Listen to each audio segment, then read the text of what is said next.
Okay, reports, we're going on to item 5A, report on September 23 Operation Department. Thank you, Michael. Okay, so this ops report is going to be a little bit of a diversion from the routine. We don't start off with Rancho today. We start off with Evans Pass. It's kind of interesting in the ops report, you know, we had 31 service repairs in Rancho. And the staff really, you know, want to highlight that, yeah, we made 31 repairs. But these are all the things that we couldn't do because we were making those 31 repairs. Because we just want to show you that These it's are really- the things you couldn't do. yeah, it's because those weigh on our folks' minds. Like, Gotcha. man, you know, we were just talking about an inline 6-inch PRV that really needs to be rebuilt or more likely replaced, but we haven't had time to assess it because we're fixing leaks. And so it's just want the board to know that we recognize there's a whole host of other things that we can and we need to be doing, but we also got to fix the leak that can result in the property damage or the water across the road or cause safety issues. So jumping into the pass.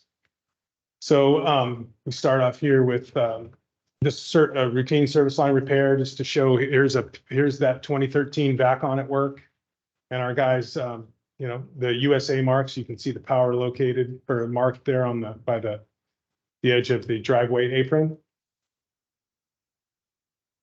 And this is an interesting one, a repair of a surge relief up in Big Trees Village. Oftentimes, you know, plows will damage our infrastructure in the shoulder of the road. If we can find it in a timely manner, more than likely, you know, mostly we'll get the county on the stick to fix whatever it is that potentially they damage with the plow. But sometimes we don't find these until, you know, after the season. And so we jump in and make the repair. So you can see Billy hydro excavating around the box, and then Joe getting in there and cutting off the plumbing and then replumbing. So this is a great one. This is USA line locating. So this is a time suck for our field staff. So PG&E, as you guys know, is out and about trying to underground as much as they can, and they're ripping and tearing and bumping into everybody. And so we have staff that are out. You can see instead of using the blue paint, we're using blue flags in the image on the left.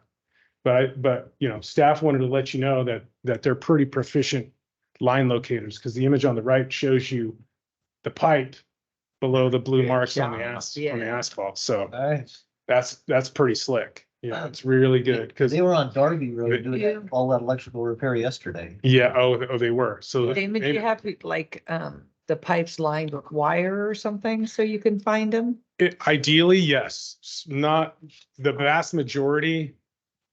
Well, maybe not the vast majority. I would say, well, maybe the vast majority. So how'd they get this close? What method did they use? I would say that's, I don't know if they went to that one or.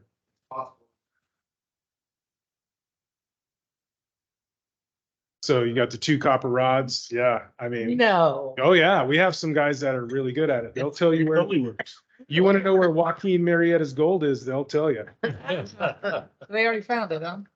Yeah, oh, I mean, It'll find pretty much any trench, even Yes. your sprinklers. yeah, wanna- it might not always be water, right? But you're It'd gonna be a find. trench of some kind. Yeah, Yeah. exactly. Interesting. Yeah. Here's resetting a blow off valve. So you see the image on the left is, you know, the brass. You can see the gate valve with the blue handle, and then what it looks like when the box is restored and set to grade. Witching works really good, but a backhoe never fails. You always find it. Right. Well, and in this case, the backhoe did. So the image on the right is PG&E and their subcontractors trenching, and the image on the left is the service. Our guys didn't even know the service was there, and so PG&E trenched right through it. And so there's, you know, when these kind of situations happen, it's just quickly jump in. You know, so the supervisor for the subcontractor and our supervisors have each other on speed dial.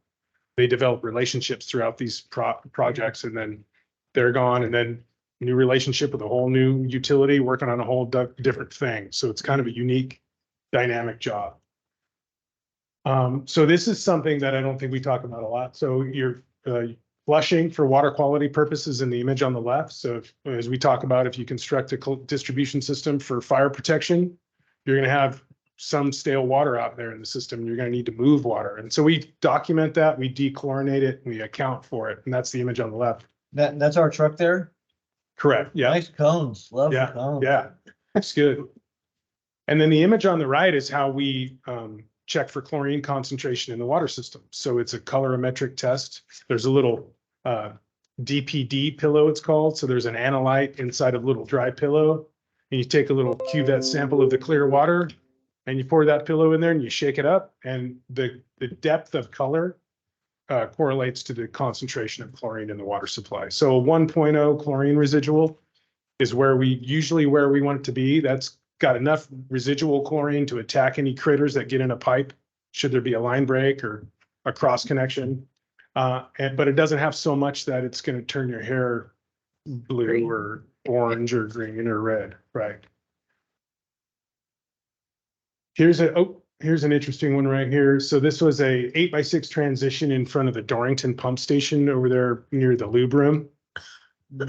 And we feel like it had been leaking for quite a while. So it was a ductile iron 8-inch and an AC 6-inch, and the transition was just blowing water. And so Joe Darby and his distribution crew, oftentimes, as you can imagine, our maps that we have on file don't actually match up with what's in the ground. So Joe and his crew were potholing. We talked about this last month to understand the piping in the ground. And in doing so, they located this leaking line. And so when our guys went up, the construction crew came up to help and they cut that leak out, they put a valve in. So it provides more operational flexibility to the crew now. So we eliminate a leak and we install operational flexibility. So these are the kind of ways the guys optimize the system. And then you put it on the map? Right, actually, yeah. So in MMS, our guys can actually say installed a valve, or the fire hydrant doesn't live here. The fire hydrant's actually over here. They can drop a pin on the map and it actually sends a work order to MMS to make a change. And then, so we don't have an after picture, but this is part of what they've been working on up there. So we have a new pressure reducing valve that's going to go in the ground. And in doing that work, the guys were able to add some valves on this T, and you can see the T in the image on the left. It's asbestos cement pipe. And there's one of those collars that we always talk about at the top of the screen, at the top of the T, where oftentimes a service ladder will be screwed into. And then on the bottom of the T is a full circle repair clamp. So this thing had a shear break. So that pipe went like this at some point in time in its life. And somebody jumped in there and put a full circle repair clamp on it. So construction crew went up, and unfortunately I don't have an after picture, but they cut all that out, put a new T in with valves. So we don't have a T with no way to isolate anything, because obviously if you have a T, you're going to send water from one direction to another direction, but we have no way of controlling that without valves. So we optimize that. And then the image on the right shows you the vault that the PRV lives in currently, and that is wood. So it's a wooden vault with water under pressure in old pipes. And so that's a confined space. And so when you send staff down in there, safety is of the most importance. They're going to have a harness. They're going to have a gas monitor. How deep is it? Wow, what could go wrong, huh? Right. Yeah, exactly. So this is lower road repair below our White Pines barn, going out near the ball field there. So there was some drainage issues there. Obviously, we got standing water. And so the construction crew came in and installed some DIs and some culvert and improved the road. Nice. And then prepping for White Pines tule removal. So that's occurring right now in earnest. They actually completed the spillway tule removal and all the dam side tule removal and moved the equipment over to near the ball field already. So we're not even halfway through the month. And the component that the DSOD said, Division of Dam Safety, said, you got to get done, they knocked it out because they're already done with that part. So they do great work. And then they also took advantage of the Vallecito camp crew to come up and help grub and brush trees and brush along the fencing so they could prep for the tule removal. What is that crew? What do you pay a day? That's about $248 a day for 12 12 people. Is that a deal? Yeah, Yeah, and they, deal. they come in like a sledgehammer too. I heard that 120 for 6. Yeah, A day. right, Wow. yeah. So this is where the Larkspur tank project kind of transitions back to operations. We have to intertie the tank piping to our existing infrastructure. So the construction crew did this work. And that open pipe sticking up, that will be cut to grade. That's basically how you put a lid on that pipe, and that will become the valve access. So that's what we call a G5, that valve access right there. That'll sit on top of that valve, and in the future, that's how we're going to operate that. So here's that universal joint on the pumper truck. Our folks went to go pump out a lift station and jumped into the pumper truck, and the drive line made a big old noise and the U-joint fell out. And so the mechanics jumped in there and put a new U-joint on, the image in black on the right. And then we have this intake piping on Pond 6. So Pond 6 is in Copperopolis, conveys water to the water reclamation plant, which then pushes it over to Saddle Creek. And there's an intake on a set of floats with connected to basically like a giant hose. And that apparatus that connects the pump to the hose failed. So our mechanics took it out and fabricated a new one. So Roy jumped in and got going bright and early, with fabrication. So he already fabbed up a new connection for that intake hose for the reclaim system. So hats off to him. Here's some images of what a metal flange to Canaflex connection looks like after it's just been used to the nth degree. 10-year-old vehicle, maybe 60,000 miles on it, but this is what the pickup tube looks like when you've been blasting rocks through it every day for the past 10 years, So our mechanics get in there and replace that. And then here's some folks in the engineering department, and Pat and myself were lucky enough to participate in the NCPA tour of the Upper Lake infrastructure. And so here's some pictures from Spicer on the dry side of the dam, and then wet dry side up on the image on the right. Overlooking, you can see the intake kind of off in the distance. And here's the catwalk out to the intake. And then the wet side of the reservoir, you can see how full, I mean, everything is just so full. And then NCHPA tour of McKay's. The image on the left is the tunnel tap intake. And the image on the right is kind of the wet and dry side. And then you can see the dam here. It's just a magnificent place. And then Alpine. So this is the interesting one. I'm sure you've heard the image on the right. There were some DSOD requirements a couple years back for rehabilitating that dry stacked rock, and they brought in a rock stacker from Scotland. So I just thought that was the coolest thing, and stuff. I'd throw a picture of that in there. And then our electricians are really getting into the providing operational photographs of their work efforts. So that's some great stuff here. So this was an operations / capital project where we replaced the UV system at Forest Meadows. We had a contractor come in, pour the concrete, and basically fab the form up. And that was CTC construction. And then our electricians came in and installed the gutter, conduit, and wire. And they're doing it. It's fabulous. It looks great. That thing's going to last for another 25 years. Because that UV at Forest Meadows for all these years was giving us problems. Well, so it was not installed the way that copper Right, and right. lock and right. And so it's always kind of been an operational issue, but this improves on that dramatically. Yep. This is a really interesting one. Jenny Lynn effluent pump free, pumps making a grinding sound. Operators like, man, we don't know what's going on. There's an issue. So the electricians come in and say, well, let's just uncouple the motor to the pump. So the image on the right, you can see the shaft from the motor coming down and the shaft from the pump coming up. Normally there's a coupling there. Well, the shaft from the motor is bent. It's been working so much that it just bent. And so it's putting a bind on the pump. And so making this just god awful noise. And so guys were able to shut everything down and we can get a new pump ordered. But those are the kind of things that, when you're running equipment and, you're going to encounter.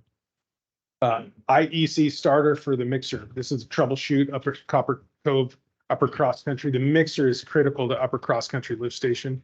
If we can't mix up all the fat and all of the Swiffers, chopped up gloves, paper Oh, products, Yeah. it turns into this big glob, and then it'll grab a hold of our floats and it won't allow the floats to work properly.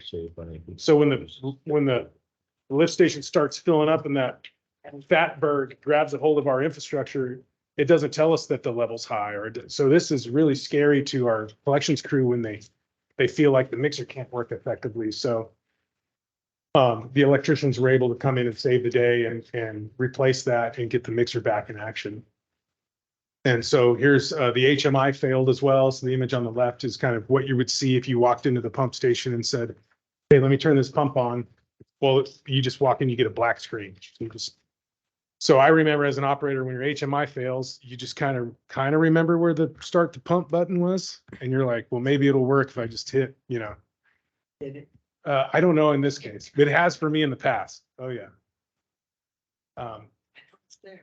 And then in preparation of the NCPA outage, when they clean the tunnel tap, our electricians actually go in and clean the motor starters at the Hunter's Reservoir pump station. So this is images of that. And then finally, we worked with Director Cicada and Michael and the Blue Mountain Emergency Preparedness Committee to take a tour of the West Point water and wastewater facilities.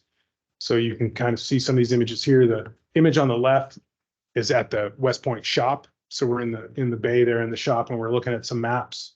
And then the image on the right, Scott Gretz, the operator, is talking to everybody about SCADA.